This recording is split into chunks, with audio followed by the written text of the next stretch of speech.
تو آئیے سنتے ہیں آج کی ویڈیو میں قوم جنات سے متعلق ایک پراسرار کہانی۔ یہ کہانی پاکستان بننے سے پہلے کی ہے۔ امی اکثر یہ قصہ سنایا کرتی تھیں۔ آئیے میں آپ کو یہ کہانی امی ہی کی زبانی سناتی ہوں۔ میری نانی کے 2 بیٹے اور 4 بیٹیاں تھیں۔ سب سے بڑا بیٹا 12 سال کا تھا، اس کے بعد 5 بہن بھائی تھے۔ میرے نانا مادھو پور کے چھوٹے سے قصبے میں رہا کرتے تھے۔ نانا فجر کی نماز کے بعد کاندھے پر تھیلا لٹکا کے مادھو پور کے اسٹیشن پر جا کر عطر فروش کرتے، جس سے 6 بچے آرام سے پل رہے تھے۔ نانا عصر سے پہلے گھر پہنچ جایا کرتے تھے، کیونکہ اسٹیشن پہنچنے کے لیے بیچ میں جنگل پڑتا تھا جو کہ خاصا گھنا تھا، مگر مادھو پور کا شہر اور اسٹیشن جانے کا واحد راستہ تھا۔ پہلے کے لوگ بہت بہادر ہوتے تھے کہ سانپ کو پیر سے کچل دیا کرتے تھے۔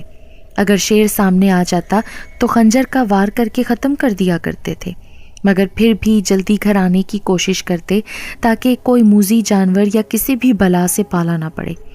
اسٹیشن پر تو پہلے ہی مشہور تھا کہ یہ جنگل ٹھیک نہیں ہے، اس میں جنات کا قبضہ ہے، سانپ رینگتے ہیں، مگر نانا ان سب باتوں پر خوب ہنستے اور کہتے، ارے بھائی، میں بچپن سے جوان ہو گیا ہوں، شادی ہو گئی ہے، بچے بڑے ہونے کو آ رہے ہیں، اس جنگل میں آج تک نہ شیر دیکھا اور نہ ہی کوئی سانپ، جنات کا تو سوال ہی نہیں پیدا ہوتا۔ نانا گاؤں کے بہترین عطر فروش تھے۔ اسٹیشن سے آنے کے بعد وہ گاؤں سے دور نکل جاتے، خس، سندل اور مختلف پھول چھاڑ توڑ کر لاتے اور ان سے نئی طریقے سے عطر بناتے۔ یہی فن ان کو آگے تک لے جا رہا تھا، مگر وسائل اتنے نہیں تھے کہ وہ اسٹیشن پر کوئی چھوٹی موٹی دکان کرتے۔ کسی ہندو دوست کے ساتھ جاتے تھے، اس کی دکان کے چبوترے پر بیٹھ کر عطر فروخت کر کے 3 وقت کی روٹی آسانی سے کھا لیتے اور 6 بچے بھی آرام سے پل رہے تھے۔ نانا دن رات محنت کر رہے تھے کہ اسٹیشن پر کوئی چھوٹی موٹی دکان مل جائے، اگر دیر ہو جائے تو دکان میں ہی سو جایا کریں۔ ہندو دوست کمہار تھا، وہ مٹی کے کھلونے بہت خوبصورتی سے بنا کے بیچا کرتا تھا۔ شادی شدہ مگر اولاد سے محروم تھا۔ پرانا دور تھا، کینہ، بغض، حسد دلوں میں نہیں تھا۔ جو بھی مدد درکار ہوتی وہ نانا کر دیا کرتے تھے۔ اس کا نام گوپال چند تھا۔ وہ نانا کو بالکل اپنے بھائیوں کی طرح سمجھتا تھا۔ بڑے بھائی کہتے منہ نہیں تھکتا تھا اس کا۔ اس دن بھی صبح سے بادلوں نے ڈیرے جمائے ہوئے تھے۔ نانی نے روٹی اور ساگ باندھ کر نانا کو پکڑاتے ہوئے کہا، اجی بارش کے آثار بڑھ رہے ہیں، اگر دوپہر تک بارش ہو جائے تو کوشش کرنا گوپال چند کے پاس ہی ٹھہر جانا یا پھر جلدی آنے کی کوشش کرنا، تمہیں تو معلوم ہے نا جنگل کے بارے میں۔ اری اور نیک بخت، اتنی پریشان مت ہوا کر، اللہ بہت بڑا ہے۔ دونوں میاں بیوی میں محبت اور عقیدت بھی تھی۔ نانا نانی کو نیک بختی کہہ کر مخاطب کرتے تھے۔ خیر، کاندھے پر تھیلا ڈالا، ہاتھ میں روٹی کی پوٹلی پکڑی، اللہ حافظ کہتے ہوئے گھر سے روانہ ہو گئے۔ نانی دروازے پر کھڑی ہو کر خیریت سے آنے کی دعائیں مانگتی دروازہ بند کر کے اندر آ گئیں۔ گوپال چند، آج تو مجھ سے پہلے آ گئے؟ ہاں بھائی صاحب، پوجا کے بعد ہی گھر سے باہر نکل آیا تھا، بارش کے آثار جو نظر آ رہے تھے، میں نے سوچا کہ جلدی نمٹ کے گھر چلا جاؤں گا۔ رتنا نے آج پوری پکوڑوں کی فرمائش کی تھی، بیسن میدا خرید کے ساتھ لے جاؤں گا۔ نانا، جن کا نام ظہیر تھا، انہوں نے چبوترے پر کپڑا بچھا کر عطر کی چھوٹی چھوٹی شیشی لگائی اور گاہک کا انتظار کرنے لگے۔ ٹرین رکی، ڈھیر سارے مسافر اترے، ایک دم رش ہوا، عطر کی ساری شیشیاں فروخت ہو گئیں۔ نانا خوشی سے نہال ہو گئے۔ لے بھائی گوپال، میرا تو سارا عطر فروخت ہو گیا، بوندا باندی بھی شروع ہو گئی ہے، میں گھر کی طرف چلتا ہوں، تم بھی تیار ہو جاؤ، جلدی چلتے ہیں گھر کو۔ گوپال چند کے پاس 4-5 گاہک آ گئے۔ بھائی صاحب تم چلو، میں ذرا ان کو نمٹا کے پیچھے سے آ رہا ہوں، اور ہاں، شام کو رتنا نے بھابھی بچوں کو بھی بلایا ہے، پکوڑے کھانے کے لیے، ضرور آنا۔ ہاں انشاءاللہ آئیں گے گوپال چند، یہ آدھے پیسے تم رکھو اور آدھے میں لے کے چلتا ہوں، تمہیں تو پتہ ہے نا راستے کے بارے میں۔ بھائی صاحب تم فکر نہ کرو، تم چلو، میں پہنچتا ہوں۔ شام تک بارش نے تیزی پکڑ لی۔ عصر کی نماز پڑھ کے نانی تسبیح پڑھنے میں مصروف تھیں کہ دروازہ بجا۔ بڑے بھائی صاحب، گوپال چند؟ نانی نے حیرت سے کہا۔ آ رہی ہوں گوپال چند۔ لکڑی کے دروازے کی کنڈی کھولی اور نانی بولی، کیا ہوا گوپال چند، خیریت تو ہے؟ ہاں بھابھی جی خیریت ہے، میں نے بھائی صاحب کو بولا تھا کہ شام کو رتنا پوری پکوڑے بنا رہی ہے، بچوں کو لے کر آنا۔ رتنا نے سب کچھ تیار کر لیا ہے، بھائی صاحب کو بولو جلدی آ جائیں، گرم گرم کھاتے ہیں۔ گوپال چند تمہارے بھائی تو گھر نہیں آئے، میں نے کہا بھی تھا کہ اگر بارش تیز ہو جائے تو وہ تمہارے پاس دکان پر رک جائیں۔ یہ کیا بات کہہ رہی ہو بھابھی، وہ تو مجھ سے پہلے چل دیے تھے جب تو صرف بوندا باندی شروع ہوئی تھی، اور آج تو ان کی ساری عطر بک گئی تھی۔ آدھے پیسے میرے کو دیے تھے حفاظت سے رکھنے کے لیے۔ نانی سناٹے میں آ گئی۔ گوپال یہ کیا کہہ رہے ہو، وہ تمہارے سوا کسی پر بھی بھروسہ نہیں کرتے، پھر وہ کہاں رہ گئے؟ ارے بھابھی جان پریشان نہ ہو، اسٹیشن پر ان کے اور بھی جان پہچان کے لوگ ہیں، میں صبح سویرے جا کر پتہ کر لوں گا، تم گھر چلو، بچوں کو پکوڑے کھلاتے ہیں۔ نانی دل مار کے بچوں کو لے کر چلی گئیں، مگر کھانے میں دل نہ لگا۔ 2-4 پکوڑے پوری کھا کے ہاتھ روک لیا اور بچوں نے بھی زیادہ کچھ نہ کھایا۔ بارش تیز ہونے لگی تو گوپال گھر چھوڑنے آ گیا۔ بھابھی جی یہ بھائی صاحب کے پیسے رکھ لو، کل میں ساتھ لے کر آؤں گا انہیں۔ تمہاری مہربانی ہوگی، مگر میرا دل بیٹھا جا رہا ہے بھائی۔ بھابھی جی میں ہوں نا، آرام سے بچوں کو سلاؤ اور خود بھی سو جاؤ۔ پوری رات رم جھم ہوتی رہی۔ نانی پوری رات تسبیح پڑھتی رہیں، 1 منٹ نہ سوئیں۔ صبح بارش رک گئی تھی، مگر بادل اب بھی گہرے چھائے ہوئے تھے، ملکجا ملکجا اندھیرا تھا۔ نانی سوچنے لگیں تھوڑی اور صبح ہو جائے، ہو سکتا ہے نانا جی گھر آ جائیں، مگر ایسا نہ ہوا۔ اچھا خاصا دن نکل آیا۔ نانی فوراً گوپال چند کے گھر پہنچ گئیں۔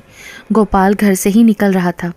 ارے بھابھی جی میں تو گھر کی طرف ہی آ رہا تھا، تم گھر چلو، میں بھائی صاحب کو دوپہر تک گھر لے آؤں گا۔ گوپال تسلی دیتا ہوا روانہ ہو گیا۔ دوپہر ہو گئی، شام بھی ہونے کو تھی۔ نانی بچوں کو الٹا سیدھا کھلا پلا کر دروازے پر جا کھڑی ہوئی۔ دور سے گوپال چند اکیلا آتا دکھائی دیا۔ نانی تو دھک سے رہ گئیں، سینے پر ہاتھ رکھ کر کھڑی ہو گئیں۔ گوپال قریب آ گیا۔ گوپال تم اکیلے؟ بھابھی جی میں نے تو بڑے بھائی کو ہر جگہ تلاش کیا، پر ان کا تو کہیں آتا پتہ نہیں چلا۔ اب میں سوچ رہا ہوں 2-4 بندوں کو لے کر جنگل میں تلاش کرتے ہیں۔ بھابھی رو نہیں، میں جا کر تلاش کروں گا۔ گوپال نے جا کر گاؤں کے سب لوگوں کو بتایا۔ 4-5 لوگوں نے لالٹینیں اور لاٹھیاں لیں اور جنگل کی طرف چل دیے۔ گاؤں کے مکھیا نے مشورہ دیا کہ ایک چارپائی بھی ساتھ لے کر چلو، ظہیر بھائی زخمی حالت میں ملے تو کم سے کم چارپائی پر لٹا کر تو لے آئیں گے۔ سب نے ہاں میں ہاں ملائی اور چارپائی اٹھا کر چل پڑے۔ نانی اور بچے سہمے سہمے بیٹھے تھے، شام کے سائے پر پھیلا رہے تھے۔ لگ بھگ 2 گھنٹے بعد نانا کا لاشا چارپائی پر رکھے چلے آ رہے تھے۔ گاؤں میں کوہرام مچ گیا۔ نانی بچے چیخے مار مار کر رونے لگے۔ پتہ چلا واپسی میں شیر نے ایسا پنجہ مارا جس سے کافی خون بہنے لگا اور ان کی موت واقع ہو گئی۔ نانا کی تدفین ہو گئی۔ اب بچوں کی پڑھائی اور کھانے کا مسئلہ کس طرح حل ہوگا؟ نانی سوچ میں پڑ گئیں۔ گھر کے پچھواڑے میں تھوڑی بہت سبزی، ہری مرچ، ٹماٹر، آلو لگائے ہوئے تھے۔ گاؤں کا کوئی بھی بندہ روزانہ گندم، دال، اناج دے کر چلا جاتا، مگر یہ تو مسئلے کا حل نہیں تھا۔ گندم چکی میں پیس کر روٹی کے ساتھ ہری مرچ کوئلوں پر سیک کر روٹی کھلا دیتی، کبھی آلو، کبھی لوکی، ٹینڈے، ٹماٹر کی چٹنی، مگر یہ سب عدت تک تھا، کیونکہ گاؤں کے لوگ بہت رحم دل تھے۔ ہندو مسلمان دونوں غریب ضرور تھے مگر دل کے غنی تھے۔ نانی نے گوپال کو بلایا، پردے میں رہ کر بولی، گوپال تمہارے بھائی عطر بناتے تھے، میں بھی ان کا ساتھ دیتی تھی، مجھے بھی عطر بنانے کا تجربہ ہے، میں رشید بیٹے کو عطر بنا کے دوں گی، تم اپنے بھائی کی جگہ اس کو بٹھا لیا کرو، تمہاری بڑی مہربانی ہوگی۔ ارے بھابھی جی آپ یہ کیا بات کر رہی ہو، رشید ابھی 11 سال کا ہے، اتنا چھوٹا بچہ کیسے دکانداری کرے گا؟ تم ہو نا اس کے چچا، سکھاؤ گے نا تم اسے؟ بھابھی جب تک تم پردے میں ہو میں خرچہ پانی دے دیا کروں گا۔ ارے بھائی تم کب تک کرو گے، اتنا تو کر رہے ہو ہمارے ساتھ، میری تم سے گزارش ہے تم رشید کو ساتھ لگا لو۔ یہ کہہ کر نانی پھوٹ پھوٹ کر رونے لگیں۔ بھابھی میری بہن رو مت، آج تو نہیں پر کل سے لے جاؤں گا، کسی چیز کی ضرورت ہے تو تم مجھے بتاؤ، میں آتے ہوئے لے آؤں گا۔ ضرورتیں تو بہت ہیں مگر کیا کیا بتاؤں، میں صبح سویرے رشید کو تیار رکھوں گی، یاد سے آواز دے لینا۔ اچھا بھابھی جی جیسی تمہاری مرضی۔ صبح ہی صبح گوپال دروازے پر آ گیا۔ رشید بیٹا آ جاؤ چلتے ہیں۔ ماں نے 2 روٹی مرچ پیاز کی پوٹلی باندھ کے رشید کے ہاتھ میں پکڑا دی۔ بیٹا اب تم ہی بڑے ہو، بہن بھائیوں میں اپنی ذمہ داری سے دور مت بھاگنا، جاؤ دھیان سے چچا کو پریشان مت کرنا۔ اچھا ماں، میں چاچا گوپال کو بالکل تنگ نہیں کروں گا، جا میرا بچہ۔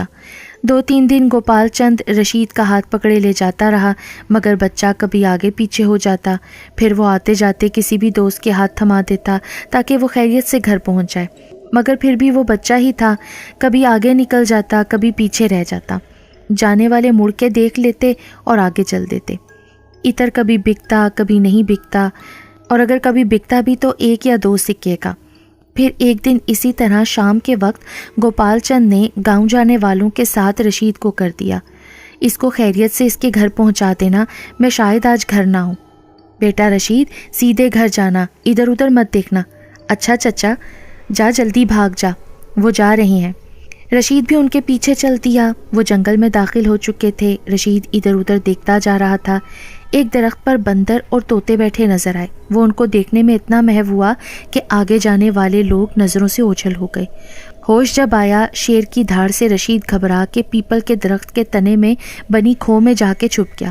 سامنے ہی 2-3 شیر آپس میں اٹکیلیاں کر رہے تھے۔ رشید شیر دیکھ کر تھر تھر کانپنے لگا۔ بیٹا، یہاں کیوں چھپ کے بیٹھے ہو؟ رشید نے گردن گھما کے دیکھا تو سامنے ایک لمبا چوڑا آدمی سر پر بادشاہوں کا شملہ لگا کے کھڑا تھا۔ چاچا جی، وہ سامنے شیر کھڑے ہیں، مجھے ان سے بہت ڈر لگ رہا ہے۔ آدمی نے شیروں کی طرف دیکھا اور مسکرا کے کہا، باہر آؤ، میں شیروں کو بھگا کے آتا ہوں۔ وہ آدمی جیسے ہی شیروں کے پاس گیا، شیر آدمی کو دیکھتے ہی تیزی سے بھاگ کر غائب ہو گئے۔ رشید کھو میں سے باہر آ گیا۔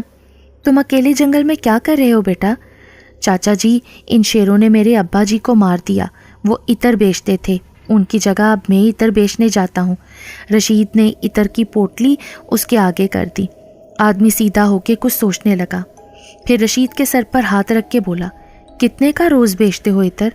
آج عطر نہیں بکا چچا، آج تو پیسے بھی نہیں ہے، بھوکا سونا پڑے گا سب کو۔ رشید کی آنکھوں میں آنسو جھلک پڑے۔ مت رو بچے، لاؤ یہ عطر مجھے بیچ دو، اور سنو، اگر عطر بکے یا نہ بکے، تم روز اسی وقت آ کر یہ سکے لے جایا کرو۔ آدمی نے ہاتھ آگے کر کے مٹھی کھولی تو ڈھیر سارے سکے چمک رہے تھے۔ چاچا جی، اتنے سارے سکے؟ ہاں بیٹا، یہ رکھو، چلو میں جنگل کے باہر تک تمہیں چھوڑ دیتا ہوں۔ بیٹا ایک بات یاد رکھنا، میرے بارے میں کسی کو مت بتانا، ورنہ میں عطر کبھی نہیں لوں گا اور سکے بھی نہیں دوں گا۔ نہیں چاچا، اللہ کا پکا وعدہ، میں کسی سے بھی کچھ نہیں بولوں گا۔ چلو ٹھیک ہے بیٹا، اب جنگل ختم ہو گیا ہے، سیدھے گھر جانا، تمہاری ماں انتظار کر رہی ہے۔ رشید گھر پہنچا۔ آ گیا میرا بیٹا؟ کھانا وانا کھایا؟ نہیں اماں، بس بھاگ بھاگ کر جلدی گھر آ گیا۔ چل آ جا، میں کھانا کھلاتی ہوں تجھے۔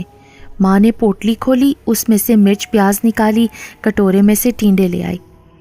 آؤ بچوں، سب کھانا کھاؤ بھائی کے ساتھ۔ ارے یہ کیا ہے اماں؟ بیٹا سب کچھ تو ہے، اللہ کا شکر ادا کر کے کھاؤ۔ مجھے کچھ نہیں کھانا، نہیں اچھا لگتا یہ سب، مرچوں سے میرا منہ جلتا ہے اور ٹینڈے بہت ہی برے لگتے ہیں۔ تمہارے ابا جی اللہ کے پاس چلے گئے ہیں بیٹا، اب پیسے کہاں سے لاؤں؟ پیسے ہیں میرے پاس۔ رشید نے جیب میں ہاتھ ڈالا اور مٹی بھر کے سونے کے سکے ماں کے آگے کر دیے۔ ماں حیرانگی سے دیکھنے لگی۔ کہاں سے آئی یہ؟ تو نے چوری تو نہیں کی نا؟ نہیں اماں، جنگل میں ایک چاچا ملے تھے، انہوں نے ساری عطر خرید لی، کہہ رہے تھے روز مجھ سے سکے لے جایا کرو، چاہے عطر بکے یا نہ بکے۔ ماں نے چمکتے ہوئے سونے کے سکے ہاتھ میں لیے اور بولی، بیٹا گاؤں میں کسی کو کچھ مت بتانا۔ ماں نے پھر سب بچوں کو تنبیہ کی۔ اماں وہ چاچا بھی یہی کہہ رہے تھے۔ اچھا تم یہ سب کھانا کھا لو، شام بہت اچھا کھانا بناؤں گی۔ اماں جب میں آ رہا تھا نا، راستے میں تو ایک آدمی شکار کیے ہوئے پرندے بیچ رہا تھا۔ اماں آج وہ لے آؤ جیسے ابا جی پرندے لا کے بھون کے کھلایا کرتے تھے۔ ہاں میرے بچے، اب یہ کھانا کھا لو۔ بچوں نے لالچ میں آ کے جلدی جلدی کھانا شروع کر دیا۔ ماں دیہات سے دور جا کے ڈھیر سارا اناج، پرندے، مرغی وغیرہ خرید کر لے آئی۔ شام کو خوب بھنے ہوئے پرندے کھلائے، پھر عطر بنانے بیٹھ گئی۔ صبح رشید کو بھنا ہوا گوشت اور روٹی باندھ کے گوپال کے سنگ کر دیا۔ شام ہونے کو تھی، رشید ابھی تک نہیں آیا۔ یا اللہ رحم کرنا میرے بچے پر۔ تھوڑی دیر بعد رشید آتا نظر آیا۔ اللہ تیرا شکر ہے، بیٹا اتنی دیر کیوں ہوئی؟ اماں چاچا گوپال نے تو جلدی بھیج دیا تھا، میں جان بوجھ کے جنگل میں رک گیا تھا۔ چاچا نے تو یہ کہا تھا کہ عطر بکے نہ بکے سکے روز لے جایا کرو۔ آج دکان پر سارا عطر بک گیا تھا، میں نے چاچا کے لیے ایک بوتل بچا لی تھی۔ رشید نے ڈھیر سارے چمکتے دمکتے سکے پھر سے ماں کے ہاتھ پر رکھ دیے۔ آہستہ آہستہ نانی کے حالات بدلنے لگے۔ بچے پڑھائی سے لگ گئے، کچا مکان پکا بن گیا، ماہ و سال گزرنے لگے۔ گاؤں کے مکھیا کو بڑی تشویش رہنے لگی۔ پھر ایک دن اس نے رشید کا پیچھا کرنا شروع کر دیا۔ کافی دن پیچھا کرنے کے بعد سرا ہاتھ آ گیا۔ وہ سیدھا تانترک کے پاس گیا اور اس کو ساری بات بتائی۔ تانترک سمجھ گیا اور بولا، کل رات جنگل میں چوکی لگائیں گے، پھر دیکھنا ہمارے حالات بھی کیسے بدلتے ہیں۔ جب سارا گاؤں سنسان ہو گیا تو تانترک اور مکھیا جنگل کی طرف چل دیے۔ 3 دن تک چوکی لگائے، سارے جنتر منتر کر ڈالے، مگر پھر بھی کچھ ہاتھ نہ آیا اور ناکام ہو کر خاموشی سے بیٹھ گئے۔ تانترک، بات سن، اس لونڈے کا پیچھا اب بھی نہ چھوڑوں گا۔ راز تو ہاتھ آ گیا ہے مگر ہمارا مسئلہ حل نہیں ہوا۔ پر مکھیا جی، میں نے تو بڑے بڑے جاپ کیے، ہر کسی کو مٹھی میں بند کر لیا، مگر یہ سب سمجھ نہیں آ رہا۔ مکھیا نے پھر راستے میں رشید کو گھیر لیا اور پٹا کے اپنے ساتھ لے گیا۔ باتوں باتوں میں ساری بات اگلوا لی۔ لے بیٹا، یہ سکے رکھ، چیز کھا لینا۔ رشید 14 برس کا ہو چکا تھا، گھر کے حالات بہت زیادہ اچھے ہو چکے تھے، جس سے وہ کافی لاپرواہ ہو چکا تھا۔ پھر ایک دن دونوں نے جنگل کا رخ کر لیا اور چوکی لگا کے بیٹھ گئے۔ چوکی اسے کہتے ہیں جب یہ ہندو جوگی تانترک کسی جن یا کسی بھی مخلوق کو قابو میں کر کے قید کر لیتے ہیں جاپ اور منتروں کے ذریعے۔ خیر، جنگل میں ایک ہنگامہ برپا ہو گیا، دونوں پر آگ کے گولوں کی بارش ہونے لگی۔ دونوں اپنی جان بچا کے بھاگے۔